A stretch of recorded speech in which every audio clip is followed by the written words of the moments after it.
former BYU and NFL wide receiver standout. Austin, great to have you back on the show. So I'm watching Monday Night Football last night and seeing some highlights of the Manning cast. And there's the great Bill Belichick, who you played for in New England. And then there's your buddy Peyton Manning, who's been a longtime friend of yours from your days in Indianapolis. When are you slated to join the Manning cast? That's TBD, right? I sent out a weekly text to PM, right? Can I get on the show, please? I just have a couple things that I'd like to share, kind of get off my chest. But I mean, is there anything better than listening to like the two of the greatest minds in football just talk shop? It's awesome. It's amazing. Are you referring to us or Peyton Manning and Bill Belichick? No, you guys. Oh, I don't know who those other two guys are. Yeah, that's what I thought. Okay, let's talk about BYU. Obviously, you're pretty fired up on the postgame show Saturday. And Claudius Takio was fired up in the press conference yesterday talking about take care of the stinking ball and how the ball is the fans and the teams, and it's not yours. It belongs to everybody. What do you want to see from this BYU offense Saturday at Wyoming for a team, the Cowboys, that have struggled to start the year? I mean, let's eliminate the turnovers, right? I think Jake is a little careless with the football, especially when he's running with it. So I would like to see that, you know, he takes better care with it. But you know, on the contrary, I would like to see him run with the ball more, right? I do think that gave us kind of a little juice. And if I can remember right, the games that he was toting the rock a little bit more last year, it gave us a little bit of juice, right? Just those 3 to 4 yards, especially when you're playing – excuse me, those big time opponents, man, those extra 3 to 4 yards are absolutely crucial. Those are the things that are going to keep you out of third and long, which is what we need to do. And then in terms of getting the receivers involved, man, like, you know, we're down 2 running backs. Your playmakers are on the edges. It's no more let's run to open up the pass. We got to go to pass immediately, and then hopefully we can get some stuff going with the run. But you have the weapons on the outside, and I know A-Rod knows that. I know Fessy knows that. They all – and there is this kind of balance of like, okay, what can the guys handle? You know, we've practiced this way. We've counted on having 2 backs that are extremely talented in the backfield. We've practiced since, February or March, you know, having this game plan intact.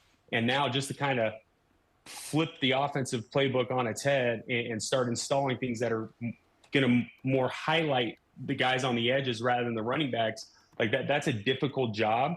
And I think that's something that comes with time. But I do think there's little things, little tweaks that can happen, especially in the rotation, where you can ensure that at least like Chase needs to have 7 touches a game, right? Like that needs to be the number. Okay. Chase Roberts needs to have 7 touches a game. Darius needs to have 5, right? Like, you don't come off the field until those guys get those touches, and then naturally you're going to see impact happen on the offensive side of the ball. Austin Collie is on BYU Sports Nation. Clearly you want Chase, who in large part is BYU's most talented offensive player, to get the ball more. The question is how, Austin? What is the appropriate manner to get him those touches? How would you like to see him get the ball, and where on the field would you like to see him get the ball? Yeah, listen, Chase's greatest asset is his football IQ, his spatial awareness, right? I'm not – if Chase is a receiver in my offense, I'm not sending Chase on 18 to 20-yard routes. I'm keeping him within the 5 to 15-yard mark, 15 at the longest, letting him work the middle of the field, letting him work, whip routes, the ability to run away from guys, running digs, running freaking outs from the inside, semis from the inside, getting him involved in the quick game. There were opportunities last game that they went to him, but either it was a bad throw or it was a batted down ball. But those opportunities are there. We just now need to ensure that he's getting those touches, because Chase does have this knack for making a big play, even when the play is contested, right? Which that is a huge advantage, especially when, it's 3rd and 5, 3rd and 6, and you need to get a first down, and the run game isn't just, it's not doing it for you, right? So, Chase's ability to kind of live and find those soft spots in the zone, being disciplined in his route running, those are all the things that are going to come into play, and they're only going to make the offense better. What do you want to see against Wyoming that will give you confidence that BYU can compete and upset Kansas State at home the next week? I want to see what we saw week 1, right? I want to see what we saw week 1, and I want to see clearly the offensive side of the ball was super frazzled, right? A lot of things were rushed. I think Jake felt rushed. I would like to see Jake a little bit more calm back there, and obviously that's going to come from a little bit better protection. I would like to see Jake get involved in the run game more, being able to extend plays, and ultimately, him not have to feel like the entire season is on his shoulders, which I do think, and I wouldn't blame him for thinking this. I do think that he kind of feels that way, right?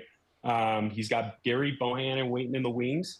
And when that situation is, when you're kind of on a short leash and games like, against SMU happen, that leash only gets shorter. I would still love to have Jake come out feeling kind of like free spirit, confidence in the pocket, just letting it rip, kind of like what we saw in week 1. Austin Collie is on BYU Sports Nation. Okay, so 2 weeks into the season, BYU is a 10-point favorite going to Wyoming. Looks like they're going to finish non-conference unbeaten, barring a major meltdown in Laramie. But is BYU ahead of schedule from where you thought they might be, Austin, or are they on track? Oh no, we should have won these. We should win these first 3 games, right? Like, we don't win these first 3 games, man, we're going to be in trouble in the Big 12, right? We schedule these games to get the W's, kind of give us a head start going into the Big 12, give us some confidence going into the Big 12.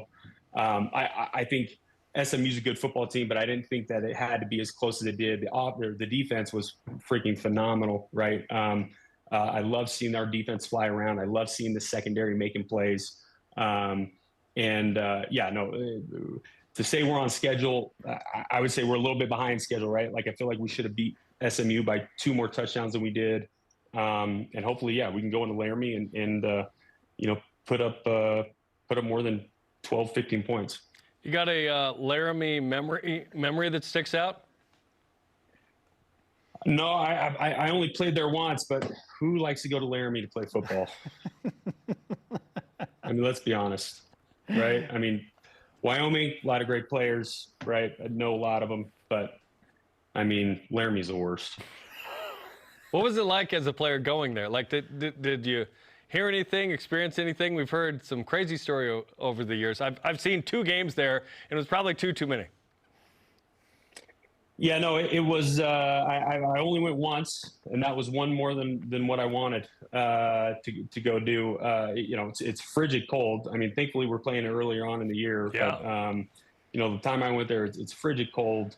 There's I think the year before, the time prior to me going and playing there, I mean, they were staying in a truck stop, right? Yeah, no heat. I mean, you're camping out in Laramie. I'll give them like the Pioneers. I mean, yeah, they any visiting team, you're really going to get a feel for what Laramie and Wyoming is all about. Frigid cold, outdoors. You're going to be roughing it. The truck stop conference takes on a whole new meaning. It's not the Big 12. Austin Collie is on BYU Sports Station. All right, let's turn our attention to the NFL. Got some unfortunate news about Puka Nacua, and he's been placed on the IR. He'll be available to come back on October 20th if he is okay, but we heard PCL sprain. Austin, what's the most difficult part about dealing with something like Puka is dealing with right now, and then when he does come back, trying to get back in the mix? Yeah, I'd say the most difficult part is coming off that high, right? Like, I mean, Puka was in such a flow. I mean, catching that many balls, I told you this, Spencer, earlier on, catching that many balls, man, it does pose a risk, right? The more reps, the more touches you get, the more risk you are at having an injury. But there is something to be said about, like, kind of that Zen state that you get in, which I feel like Puka was in, right? And you feel like you're on top of the world. You feel like everything's coming so easy. You can get open at will. And then to kind of have it stop, man, it is a little like a drug, right? And to not have that drug, man, is super hard.